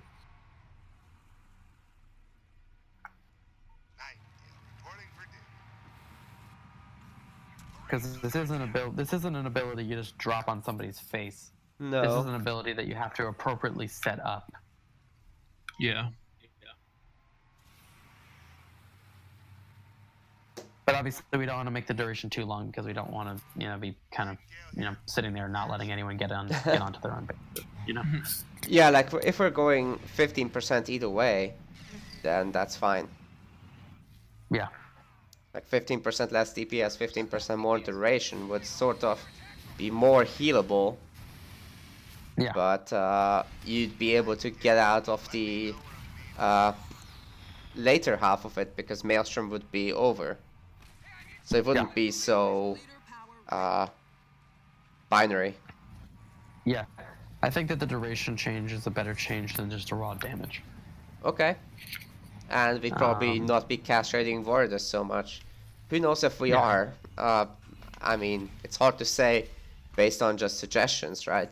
We're not actually playing the game with these suggestions. I mean, I played a lot of Voridus, and I'll tell you that his early game, it's not there. You suffer from some of the same problems of Yap Yap. Yeah, and definitely. that is that the lack of the suicide grunt or a unit to compensate for it really makes those infantry balls very difficult to deal with. Currently, you don't have a way to kill a Spartan. Voridus needs a way to kill a Spartan. He doesn't have the suicide grunt. He doesn't have, what are they called? That you use as, the brute riders. I'm sorry, the brute riders. So the Grenadiers should be getting probably a multiplier increase versus the infantry heroes. They should get an infantry hero, and they should get against infantry. They need more. They need damage. They need speed. They don't have either of those right now. Yeah. What is on Not the sure list? if it's true, but it almost looks like the explosions from the Grenadiers almost looks like it does friendly fire sometimes, and I'm not sure. No. It's just because many figures will die. Okay, it just looks So like just keep chaining it. Okay, it just looks like it. But Yep. okay. So the topic currently says there should be +1 speed and 10% more raw damage. Might not be enough against infantry heroes like the Spartans. Definitely not enough against infantry heroes. I don't even know if the raw damage is enough because the unit is so expensive. Yeah. Is that a problem? The cost? I'm not putting up a raid camp to build them. I'm just dropping it in. Oh, right. They get much better if you get infusion tech, like it makes it cheaper. Yeah, But that's an upgrade that doesn't come in for a while, and you're supposed to be building these early game to help you. Yeah, You see my problem. definitely. Well, I think it's interesting for the character for it to be a more expensive, less massed unit, and I Okay, think with we it can being make it expensive. work with the number, but it needs to You do gotta it yeah, needs to just what it do does. stuff. It needs to be worth the 280 whatever I'm spending on it. That's Or right. 230. It's stupid expensive. So I'm gonna Let's see where we go. add more multiplier for these guys versus heroes. Yeah, that's better sign. Right? I don't think there's I need anything more- else yeah, super significant that we should talk about here. I would I like to think that- quickly go over the stuff of the support unit change. Okay. You're Because talking about everything else I think is pretty clear. I think most people making them agree. Okay. Yeah, this is a tough one. You're talking about making them a separate armament type, and Yes. so that they don't get dominated by the anti-air. Yeah, but just anti-air. Everything else would be the same. I have concerns about that, but I think TheWall. I think you should start on this one. Specific. Are we talking about specifically like Nightingales and Engineers? Nightingales, Engineers, Shrouds, Frost Ravens. That's it. Anytime I play against this arena, I very rarely see a Frost Raven. I don't know if that's just because the other one Cryotech Advances is her point 2. Like, I don't know anyone that wouldn't get that. Yeah, that's and then most people will go for the Seismic Blast as her point 3.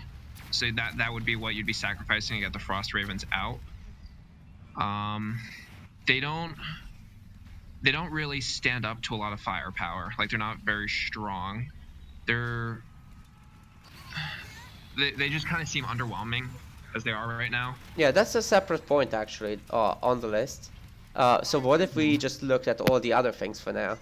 Because I think everyone agrees that nobody goes Frost Ravens. That's it's not something we see. So I think the biggest thing with Shrouds right now is that they're slow, and they're supposed to be blocking siege fire. But if you're the part that gets hit in your army is typically towards the front, and they don't like react in time to block those first couple shots. I don't think. I think they could be a little bit faster since they don't do any damage. Right. I think Nightingales get hit a little bit too hard from Wolverines. Like, they seem to go down pretty quickly in an engagement. I think they go down, like, if you don't have an air army, they seem to go down like almost within like the first 15 seconds if the other person like is reasonably built. And if they focus fire, I feel like they just drop immediately, one by one. Yeah. It'd be cool if you could give them like a purchasable ability like shaft pods or something from Halo Wars 1 where like they can mitigate some of that damage. Like I will go Nightingales, but I really don't feel confident bringing them into combat unless they're in an air army where other things can take the shots for them. I used my Nightingales. I understand what you're saying.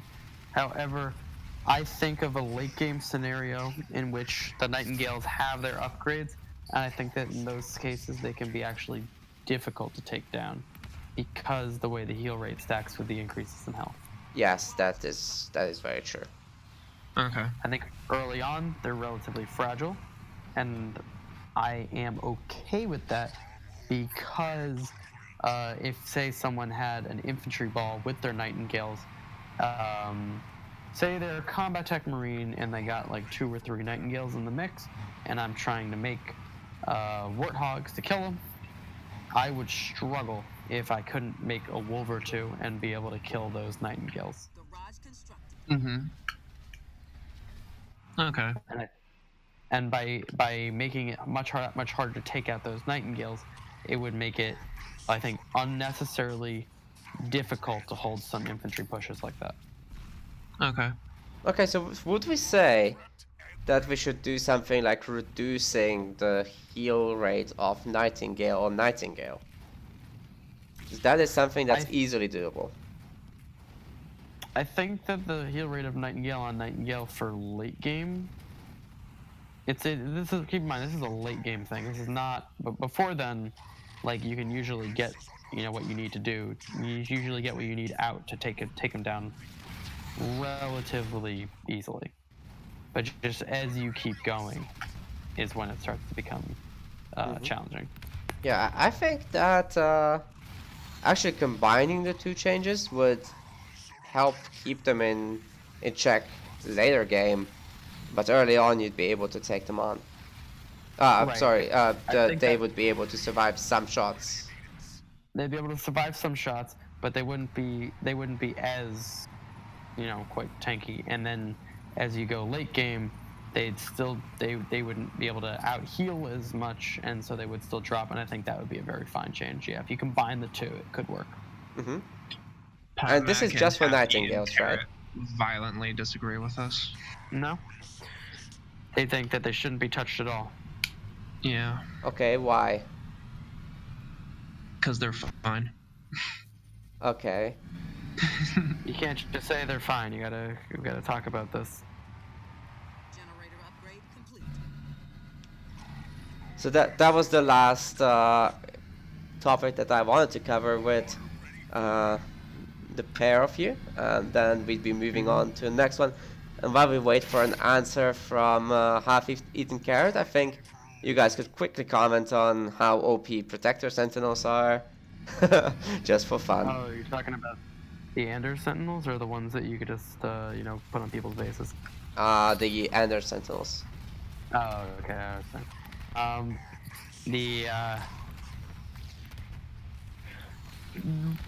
I don't know. I don't build them because I find that they need to be a really late game transition, and I never let my opponent get to that map. I only use them in teams when I have all 3 air upgrades, both the Sentinel upgrade and Sentinel synergy, and then when I know I have like a hot second to fully transition in an army. They only work in mass when they're fully upgraded, at least from what I've seen. Yeah, I'm pretty sure that that's what the issue is that we're trying to address here. It does say, so it says currently, well, what does it say? Where is it? Oops, I was looking at the wrong thing there.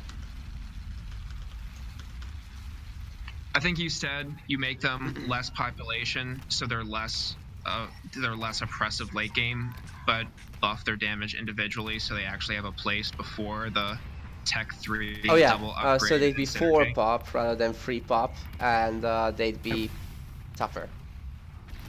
I like that. So the late game is quite a bit nerfed, but the first few you make are actually meaningful units. Yeah. That'd be nice.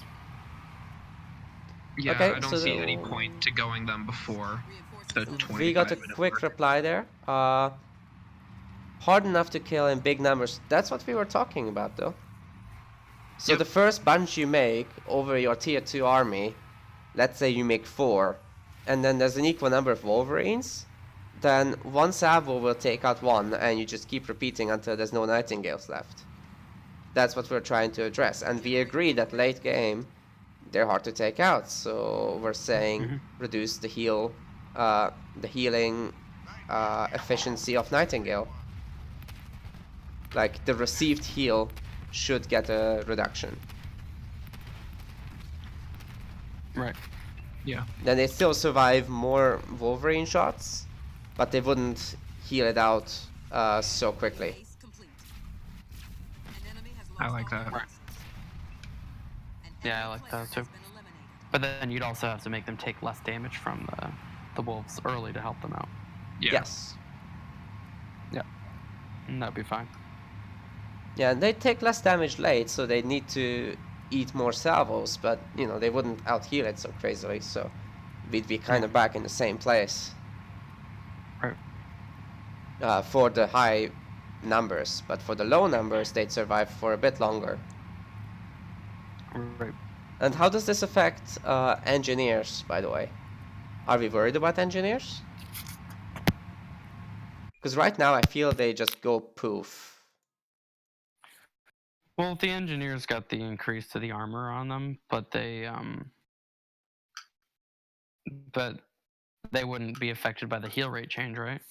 No, this would be only Nightingale. So then it would be fine. It would be it could be strong early game. But I don't think it would necessarily be problematic. I think that the engineers are too expensive to build early for the most part, depending on what you're trying to do. Because a lot of the time it's much more efficient to build, like, say you build a leader, it's more efficient to build grunts and suicide grunts just to clean the enemy's ground force. And then you could just kill engineers really easily.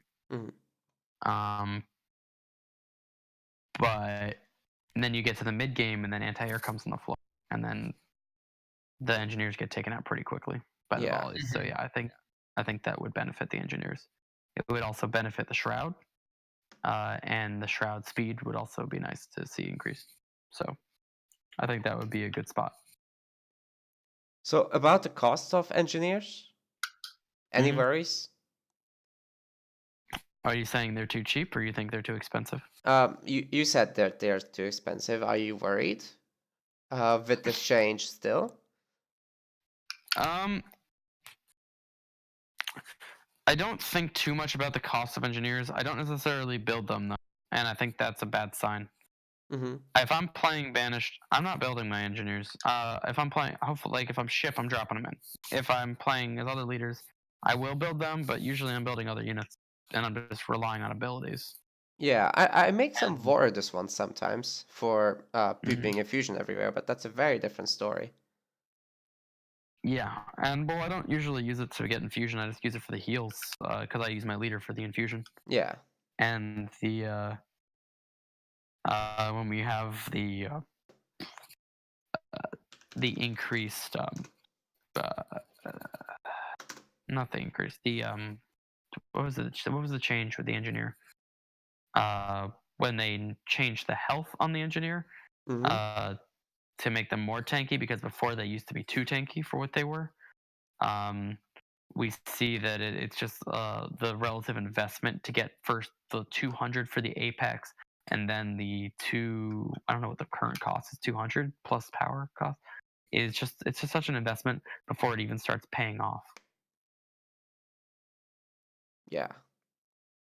But I think that's more of I think that says more about the state of air in general, because I'm not building this Apex for Banshees. I'm not. That's right. And so the only thing I would build it for would be engineers and maybe some shroud. Okay, so if we get to a place where the engineer and the shroud together are a thing again, like once a long time ago, then maybe we should just wait and see. I think that with the change to the armor of the support units, I think we would be in a spot to wait and see on that, like the armor and the speed for the shroud, of course. Yeah. I think that we'd be in a wait and see position. I think that once you have those going for you, assuming the rest of the banished infantry, will be able to synergize appropriately, then maybe we can start talking a bit more about some of the other options, because currently the UNSC units seem to be significantly outperforming banished units. Okay. And the last thing, one more thing in chat. Does Power Surge suck? What's Power Surge? It sucks. There you go. Oh, is that Arby's like 10 o'clock or something? Oh wait, you weren't kidding. Okay. So Power Surge is the arbiter ability that makes the powers cheaper and recharge faster. Okay. Yeah. I've never gotten it. Okay. You get it late. It's one of the last things you get. You need to get all the other things first, because you need either more ways to proc conduit, or you need stronger conduit before you need faster recharge. You have to put so many points into them in other spots that I don't thing Power Surge really does. I mean, anything. Arbiter really needs a lot of points before he really gets rolling. Yeah. Um, And once he gets rolling, he's really very, very powerful. I think it's just the late game power that gets him even more rolling, sort of, right? It doesn't serve another purpose. Fine. I think he's fine enough in the early and mid game that it really doesn't matter. It's just one of those things that you can only give him so many things that fall from the sky that I think it's a cool little mechanic that he has, but it's not doing anything for you in the early and mid game. Mm-hmm. So I think we're just fine with it being a late game power. Yeah. Mm-hmm. Yeah, and kind of the same thing with Hell Charge, because the other ability, Heat of Battle, just does kind of the same thing, except passively. Yeah. Yeah, it's Heated Battle far outperforms Hell Charge, but Hell Charge isn't bad once you get their late game. That speed buff is nice. I think that's a damage buff too. Yep. The damage, yeah, it does do more damage, but the speed is the main aspect of it that I noticed. Yep. Mm-hmm. Okay, guys, so I think that's going to be it for us three. I'm going to take a super short break, and then we'll be back with someone else in the party. So everyone stay tuned, and thanks to Metaloid and TheWall for sharing their thoughts and making me write a page of notes. That was great. Thanks for having me. Man, speaking of notes, where is he? Oh, that's a good one. No idea. No idea. We gotta bring him back. Mm-hmm. Good to talk about the balance. Yep. See you guys on the stream, and I'll be back in 5. Yep. See you around.